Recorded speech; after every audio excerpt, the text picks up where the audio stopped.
Andrew Holness is Jamaica's Prime Minister, the youngest ever elected at age 43, and now in his fourth consecutive term in office. From economic reform and crime reduction to bold constitutional changes, his tenure is ambitious. But beneath the triumphant headlines, critics are questioning, is he living the dream for Jamaicans? Or is it all just smoke and mirrors? Let's start with a positive.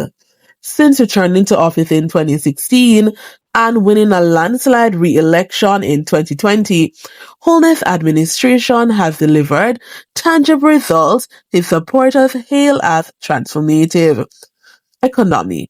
Debt to GDP has dropped from over 120% to around 68.7%, with a plan to reach 60% by 2028. Macroeconomic stability. Jamaica recorded consecutive balance of payments, surpluses and unemployment fell from 13.7% to about 7%, slashing nearly half. Social progress. Hard skill training made tuition free, minimum wage nearly doubled, and tens of thousands of jobs created. Security. Murders fell 18% in 2024, part of a broader 14% decline in serious crime, and overall homicide rates have dropped 43% since earlier years. Also notable, Holness recently earned a PhD in law and policy from Northeastern University, with research focused on U.S. gun laws, impact on Jamaican gun violence, a credential tied to his governance agenda. From economic turnaround to personal academic achievement, many say he's living his dream, and Jamaica's too. But the other side of the narrative raises uncomfortable questions. The Integrity Commission probe. Holness was investigated for possible conflict of interest over contracts awarded when he was Education Minister. No charges were filed, but critics say it reflects poorly on accountability. Housing target scrutiny. The government claimed it delivered 70,000 new homes. Opposition figures argue the data doesn't support the number, calling it a barefaced lie. And while crime stats are improving, concerns remain. In June 2025, Jamaica saw a record arms seizure involving 233 rifles and over 40,000 rounds, raising fears of organized violence despite being hailed as a win by security officials. Republic transition delays. Holness pledged to lead Jamaica to republic status by 2025.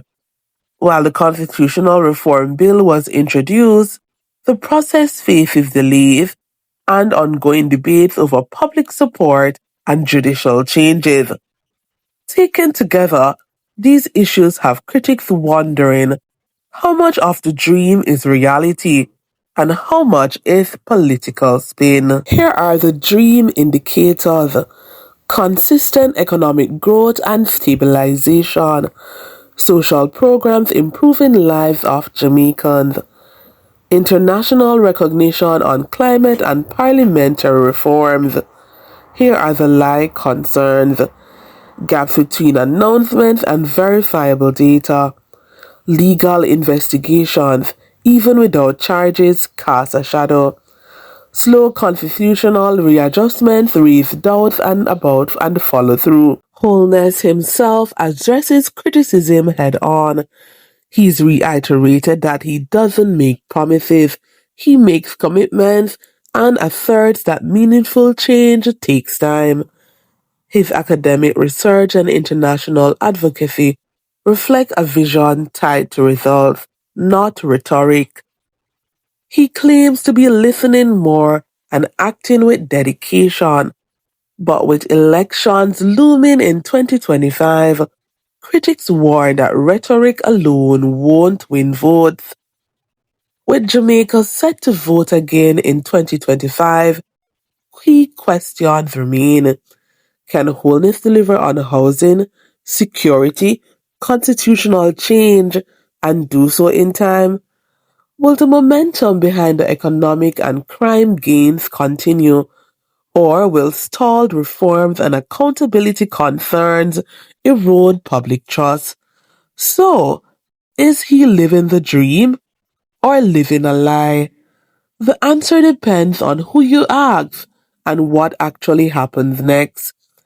If you found this breakdown useful, subscribe for more deep dives into political leadership, accountability, and the stories behind the headlines.